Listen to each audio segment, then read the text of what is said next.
Hey you guys, and welcome back to Don't Waste Your College Tuition, the channel where we believe college is a great investment, but the degree should not be the only return. My name is Leah, and in today's video we're going to spend a little bit of time talking about the importance of creating a financial plan going into college. Now, when we say financial plan, we're not necessarily talking about budgeting your money while in college, although that is important.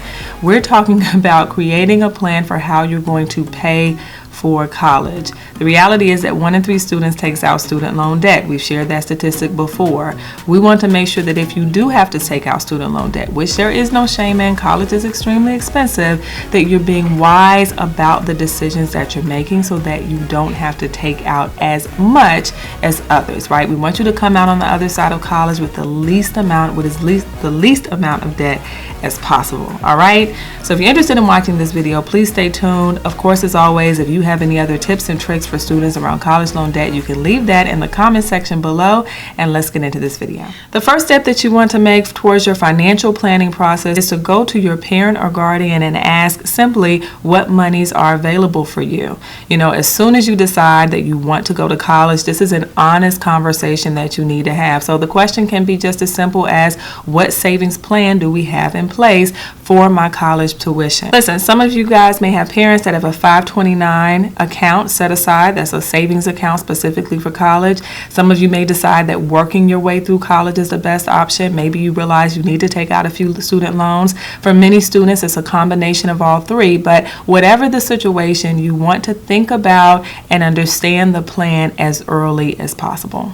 All right, so the second action step that you want to take in your financial planning process is to determine what colleges will work for you based on the conversation that you had with your parents. So depending on what you were able to talk about with your parents or guardians, that will impact or should impact the college that you choose. Maybe you go with an in-state college instead of out-of-state. Maybe you choose to go to community college before, right? Again, we want to make sure that we're getting the best out of our experience, and that includes coming out on the other side with the least amount of debt. So whatever decisions, whatever conversations that you have, try to factor that into your college planning process. So your third action step in your college planning process really involves taking out student loan debt. If you know that you will have to take out some student loan debt, we want you to ask yourself this question: what is the limit on the amount of money that you want to pay back after college? Okay, student loan money is not free money. We have to repeat this: student loan money is not free money. But a lot of times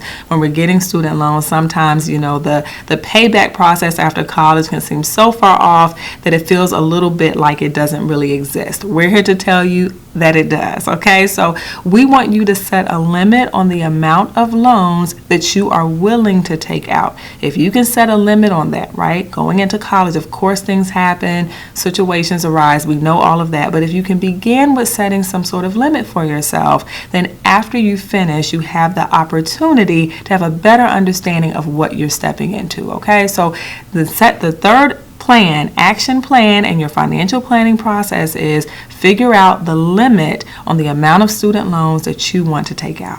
All right, so the fourth action step is that we want you to go to studentloans.gov, and we want you to try to project the amount of money that you will have to pay back each month if you have to take out student loans. Now, this can feel a little bit like I'm not really sure what exactly the numbers mean, but here's why this is important.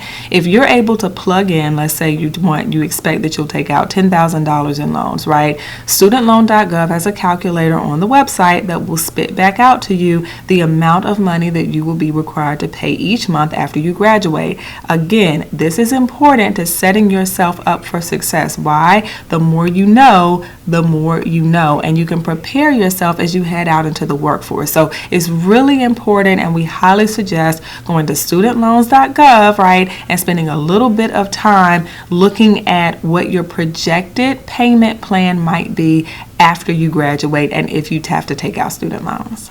All right, so the fifth and final plan, and we cannot stress this enough, is to do your research. Now, when we say do your research, we're talking about everything from doing your research on the projected average entry-level salary based on your major, all the way to whether or not you want to go into graduate school and the cost of the graduate program that you're considering going into. Look, if you are planning on going to medical school or to law school, you might want to factor that into your expenses even now, because if you have to take out loans then, you might want to consider limiting the amount of loans that you take out now. Whatever industry you're considering working in, you might want to consider what is the entry-level job and does this match with the amount of loans that I may have to take out. We're not saying that any major is better or worse than the others.